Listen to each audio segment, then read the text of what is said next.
Hello, today we'll be reading A Hollow Body, the first side story of All Will Be One by Aisha Farah. Let's begin. The dross pit stink. You stand at the base of the vault, staring up at the steaming shaft wall. You can smell the nitrogen from here, at the basilica's summit. Little eddies of it roll above you, like figures beckoning you up.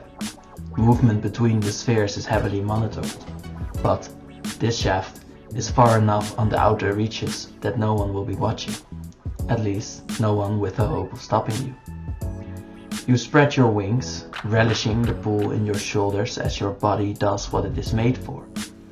A few flaps are enough to propel you up into the shaft, splitting the nitrogen clouds, leaving a trail in your wake. Nothing challenges you, though a couple skitterlings, clinging to the slick walls, turn to you with rumbling growls that quickly become pathetic screams as you separate their heads from their bodies with a sweep of your spear. You smell the spill of their fluids as it rains down to the sphere below, back to where your superior waits for news of your success. Do you know of the traitor Geth? You bow your head and say nothing, the marble cold beneath your knees. It is not a question that needs an answer. Everyone knows of the Lich, the tainted Phyrexian with the incomplete head, an unclean mark on spotless linen. I want you to seek him out, exhale. I want you to end him. You raise your eyes slowly from the floor. Above you is the throne, a dais, crowned with a coruscating confection of bone and porcelain, pure Phyrexian workmanship. The seat is empty. Without the demands of a council meeting, Alice Norn, mother of machines, retires to her contemplation. Instead, you kneel before Atraxa, the grand unifier, and the reason for which you draw breath. Geth is one of the 7 steel thanes of the dross pits, a sphere that has already caused us considerable annoyance, Atraxa says, her voice as brisk as a whip. I ask that you boil that number down to 6. Bring me his filthy head. It will be done, you say, intoning the words. I foresee no difficulties. Atraxa makes a slippery noise in the back of her throat. No, she says, you wouldn't, would you? You are my most perfect creation. Atraxa reaches for you, and you quickly drop your eyes back to the bloody red of the carpet. Her fingertips caress your cheek, and you feel a brief flare of something inside you. Where a lesser creature's heart might be, it's something beyond loyalty, beyond the just desire to spread the machine orthodoxy across the multiverse. You ignore it and hope it goes away. So far, it always has. You locate a bit of high ground, which is easier said than done. This sphere is called the dross pits for a reason. The landscape is shallow, pockmarked with glowing pools of liquid nitrogen, shining bright and poisonous. Humped, crude structures of black gilded bone break up the horizon. You feel your lip curling. You know that every sphere has its purpose in the perfect unity of New Phyrexia, but you can't help your disgust. Not when you have the serenity of the fair basilica to compare to the rest. Fortunately, you expect this will be a short trip. Your words to Atraxa were not hubris. You have felt every creature that has ever stood against you. You face little opposition as you pick up our way across the landscape, breathing in corrosive air as you go, giving the glowing pools a wide berth. Before long, your advance is halted. Geth's fortress is visible beyond the next rise, but the path is blocked by a sheer cliff of shining black rock. You could climb it, but that would take a long time.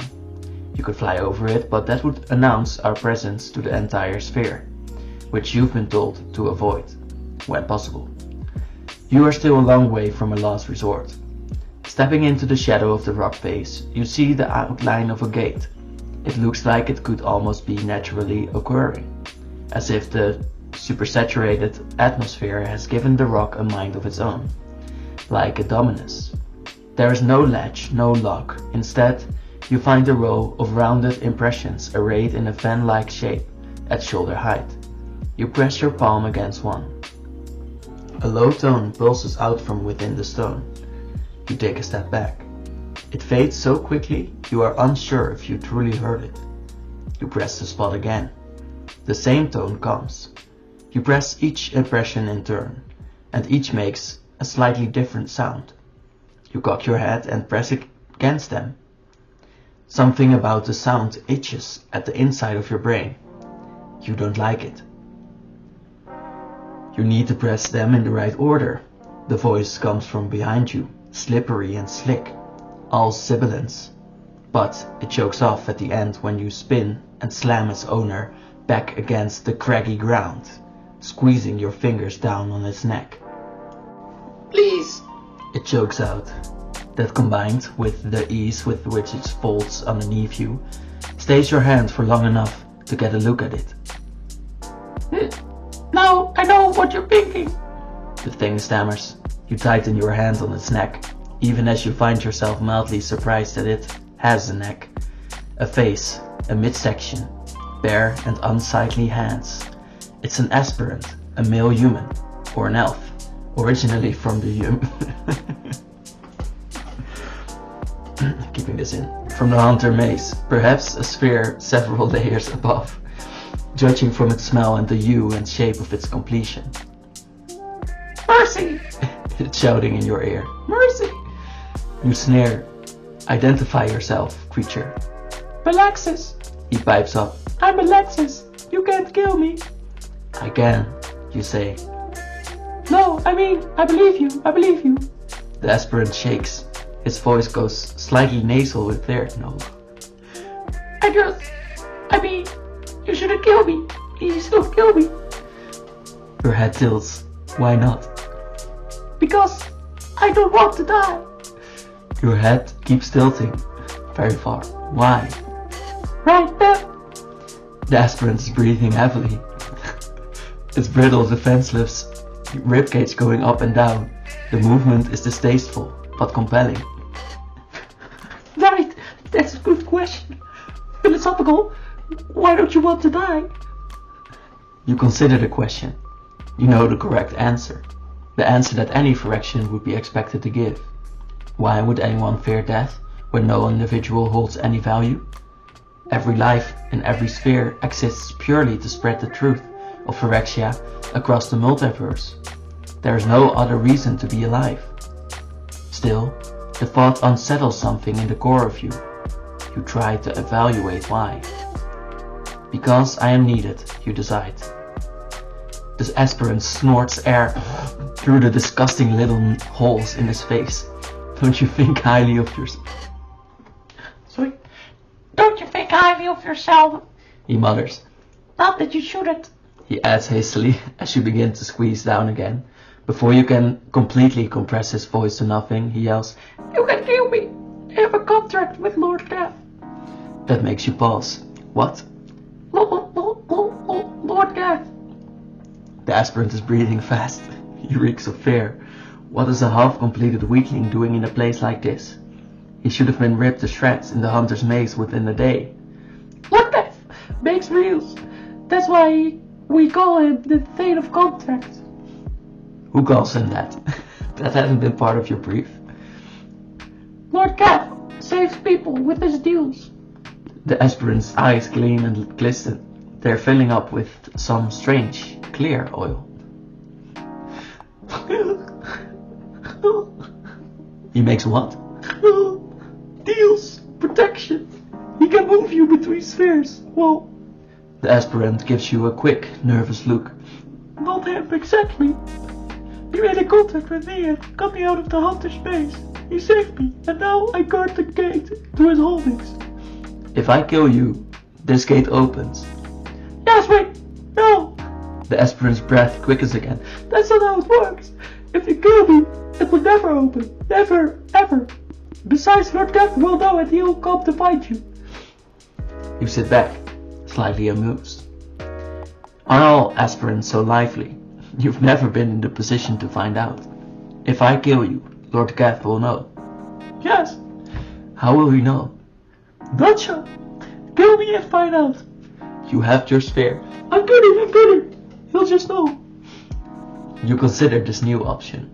Could you simply kill this aspirant and smoke out the lich that way? Your orders are different, but this might be faster. No, you cannot stay. I can help you. You? Don't speak nonsense, creature. I told you. My name is Balaxis.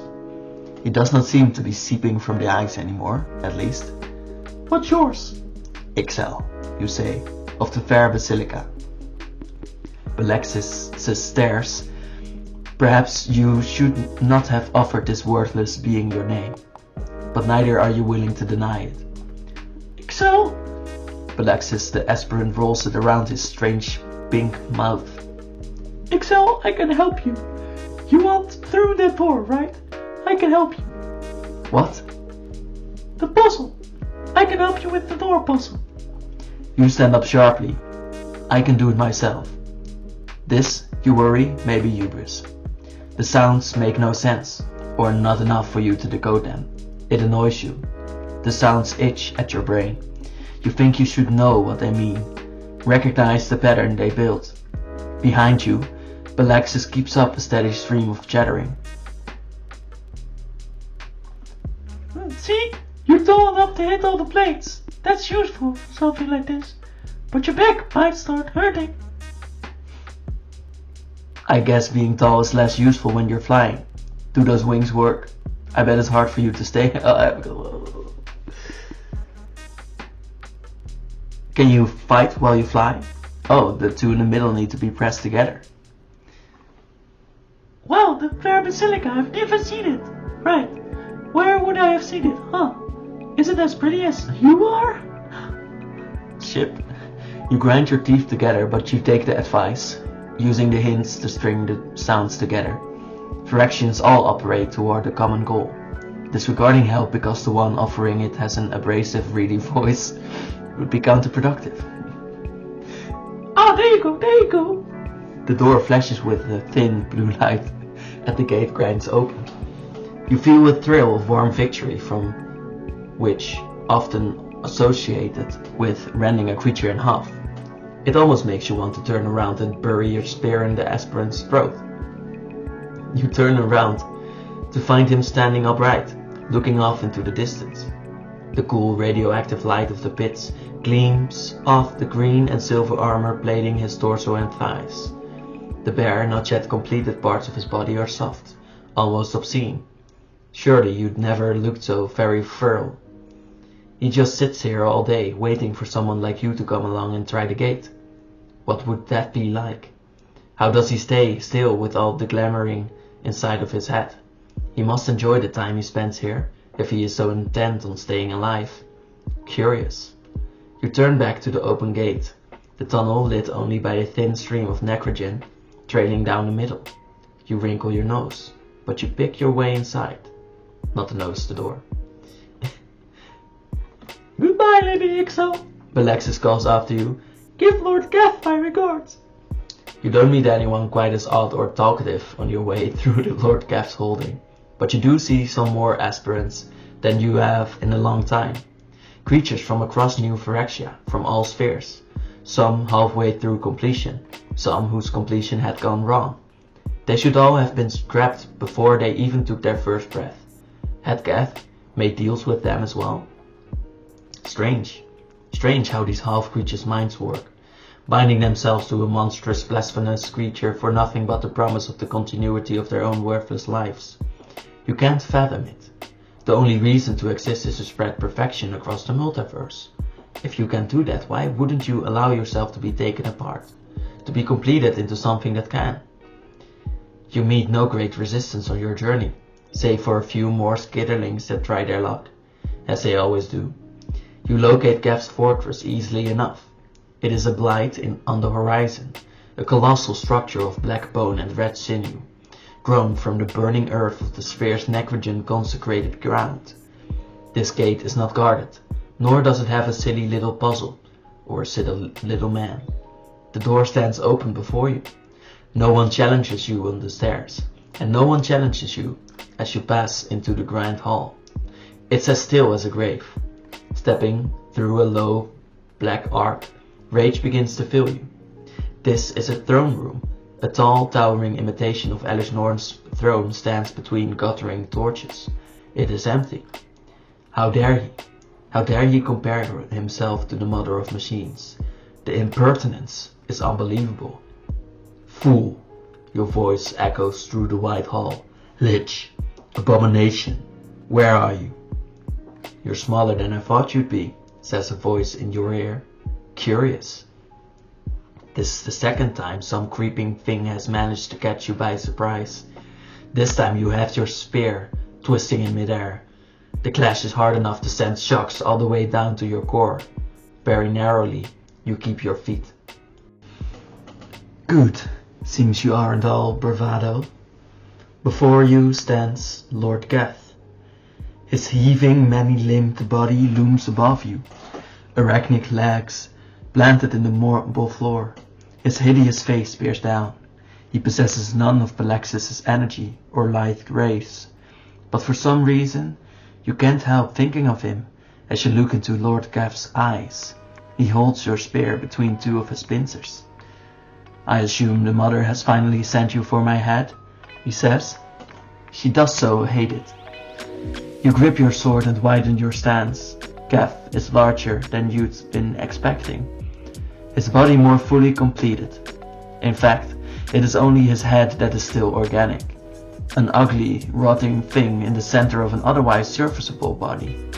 You hate it more than you'd hated Pelaxis, because at least that wasn't his fault. Geth, you know, had insisted on this, refused to ever fully submit.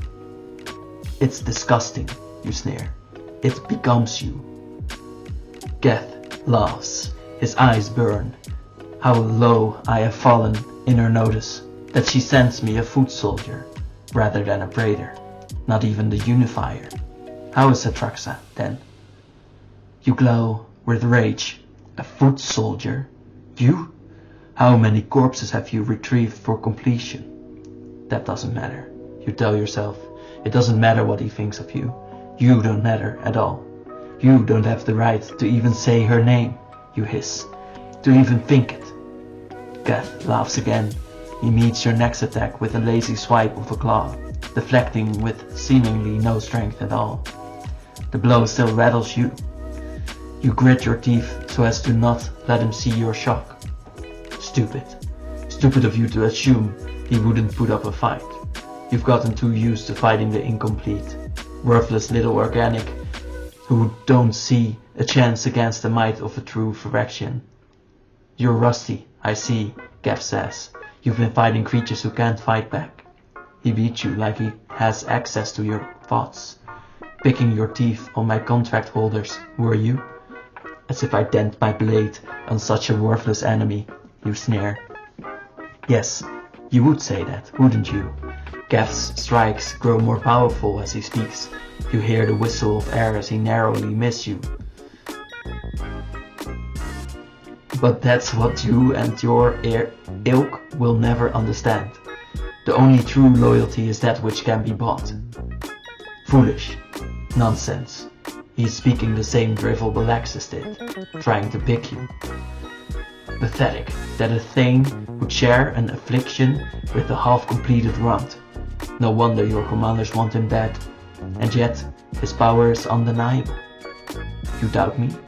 For what reason do you fight then, child of the machine orthodoxy? My name is Ixel, you grit out. Geth grins. The elasticity of his face is disgusting. You aren't used to seeing such things. Ixel. A good name for another Phyrexian doll. You spit. You think you insult me? An audience's disinterest does not make the joke any less amusing. Jokes. Huh. You'll tell him what a joke is, especially now that you are beginning to realize that it makes far more sense to avoid his blows than to parry them. He's right about one thing. Fighting nobodies had made you soft. You weren't prepared for someone with his kind of strength. And now you're scurrying around like a rat, Gav says in that deep, sonorous voice. You are afraid to stand and fight. He takes another broad swing, forcing you to hop back in an ungainly scrabble. The bone marble is unfamiliar beneath your feet. You keep sliding. You should have forced him to come out and fight you under the sky. No wonder you're weak, Gav says with another laugh. None of you understand the victory born out of true struggle, the struggle to survive. You know nothing. I know more than you think. Gav's ugly face is smiling at you now, a hideous rictus. I know that what makes a warrior is the knowledge that if you lose, you die. Not that if you lose there will be thousands of faceless others to take your place. Your ubiquity makes you weak. You're wrong. You shout back. Am I? The flames of the torches burnish Gav's hand. Then why don't you lay down your arms and die? Surely your commander can simply send the next version of you. Alexis had said much the same thing, if not in so many words. You worry, for a split second, that they have been in communication, that Alexis is a direct report to the Vane, instead of just a worthless underling. You dismiss it. It doesn't matter. Gav has stopped attacking, so you stop too, doing everything you can to hide that you are already exhausted. Somehow, Gav is still talking. When you win, what will hold your people to you? When you spread yourselves across the multiverse. You wish you could cover your ears. You howl, brandishing your spear. Gav, in an explosion of speed beyond anything he's displayed previously, bursts through your guard, catching you around the throat with a pincer. You freeze. He hauls you close, breath hot and fetid. What about you, little emissary? When you have burned down the rest of the plane, what will you have to sustain you beyond your orthodoxy, the love of that strange, harsh mother? The question reverberates inside you. What do you have to live for? Why do you exist? With a hard scream of rage, you drag your throat along the blade, opening it up in a wash of hot blood and oil. Wrenching yourself out of Gav's grasp, you bring down your blade in a single stroke, parting his head from his body. You catch it, your voice gurgling in your ruined throat. Rot in the ground, you worthless creature. Your contracts were as valuable as your pathetic life, in the end. The pain is searing, but it is nothing when compared to the ecstasy of your victory, and as that ecstasy grows, so does the desire. It is overpowering. It drives you to your knees. This fool, monster, he doesn't deserve the ease of death. You hate him. You hate him. And yet, as your throat knits itself closed, you feel the give of the flesh beneath your fingertips, the dully glowing eyes going cloudy. They are almost beautiful now, beautiful like the gleam of green and silver around vulnerable flesh. Gav's head gibbers with words you deem as little more than nonsense. What could he have been if he'd only submitted, if he'd only realized the truth? Maybe in this you can help him. The dross pits are a filthy, disreputable hole, to be sure, but they do have their moments. Dominating the landscape, more imposing even than Lord Gav's power, is the dominance of pain. When Phyrexians first settled this plane, and the glistening oil, in all its glory, began transforming it to its right and true state, parts of the land awoke. They moved, shook themselves, and began to wonder. No one truly knows what the Domini are, whether they think and desire the same way other Phyrexians do, if they wish, as is right, to bring everything under the dominion of the machine orthodoxy. But you know what this dominus craves, and the towering, razor-edged monolith standing against the sky is fully equipped to harvest it. It is a short flight away from Gav's tower, and you no longer care who sees you, but Gav's words still shiver inside you, pulsing and strange. The dominus is at rest. It doesn't look at you. It shifts and murmurs, burnished bones whispering in the wind. Rot perfumes the air, bodies, all sorts, from skitterlings to aspirants to a single ragged priest, hang fluttering in the breeze, impaled through with the Dominus's vicious spines. Each of them will have been chosen and placed with care, their screams and twitches drunk down with rapt attention. You don't understand the Dominus, but you'll make use of it. A piercing wail rings out across the wastes as you pin the writhing body in your arms down onto a razor-tipped spoke on the Dominus's east side. Bright blood gleams dark in the cold necrogen light. It's impossibly warm on your hands. Why? Why? Croaks Melaxis. The aspirant's back arcs in a perfect line. Clean line. The bone spur protrudes from his abdomen, wither than even his incomplete flesh. Why? His voice cracks. I helped you. Your fingers move down to cup his chin, pulling him up. His face is twisting, eloquent with pain, shaking with it. His body, covered in soft, violable skin, feels so much more than yours. I know, you say, as you watch him writhe, and I'm grateful. After the darkness on the higher spheres, the pure white of the fair basilica is almost blinding. Standing in the throne room, gazing up at the seat of the Mother of Machines, the grandeur nearly sends you to your knees. You've spent the last few days in the poisonous chill of the surgical bay, sitting and watching as your creation is made manifest. That sphere belongs to Jin Kataxias, an inventor and visionary, but if you want to use the equipment, who would stop you? Nobody was foolish enough to try. At the end of the process, you stood looking at your creation, a strange feeling welling up inside you, not dissimilar to the experience of tearing an enemy limb for limb. Except this time you have made something. You have made something and you bring it home with you. Ixhel. Atraxa is elegant and upright, the ideal Phyrexian, the grand unifier, the perfect weapon in battle. She brings life to the machine orthodoxy. She spreads the glistening oil across the multiverse.